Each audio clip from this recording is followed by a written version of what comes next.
खबरन जो सिलसिलो जारी है। खबर शामिल कंदासीं आवाज़ न्यूज़ चैनल जे रिपोर्टर मौजूद प्रेस क्लब हालानी में हंगामे प्रेस कॉन्फ्रेंस कंदे गंडियारो भरसा पका घांगरो जे ॻोठ रावल घांगरो जे प्रेमी जोड़े में सोनी घांगरो ऐं जलाल घांगरो मेहरापुर जे कोर्ट में प्यार जो पाणो करण खां पोइ प्रेमिका सोनी घांगरो चयो त मां पंहिंजी रज़ा ख़ुशी सां जलाल घांगरो सां प्यार जो पाणो कयो आहे, जंहिं तां मुंहिंजा माइट गुलशेर मुश्ताक मंज़ूर परवेज़ अलवसा मुख्तियार परवेज़ अली नवाज़ शाहनवाज़ फारूक ऐं दिलेर घांगरो मां जान जो ख़तरो ऐं जेकॾहिं मुंहिंजो मुड़ुसु जलाल घांगरो ऐं ॿियनि मथां मुंहिंजा माइट केस वग़ैरह कनि त उहो कूड़ो सम्झियो वञे ऐं असांजो हीउ बयानु रिकॉर्ड ते रखियो वञे त जीअं वक़्तु ज़रूरत कमु अचे।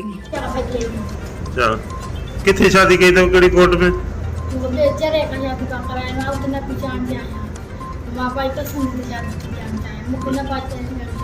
तव्हांजी ॿियनि पिया शादी करणु चाहिनि?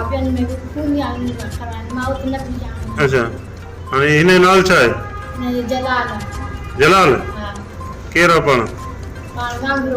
तव्हां केरु आहियो? तव्हां रविया ख़ुशी आहे शादी कई, माना हिन तव्हांखे भॼाए त न आहे नी? मर्ज़ी सां आहियो तव्हां, पाण ख़ुशि आहियो?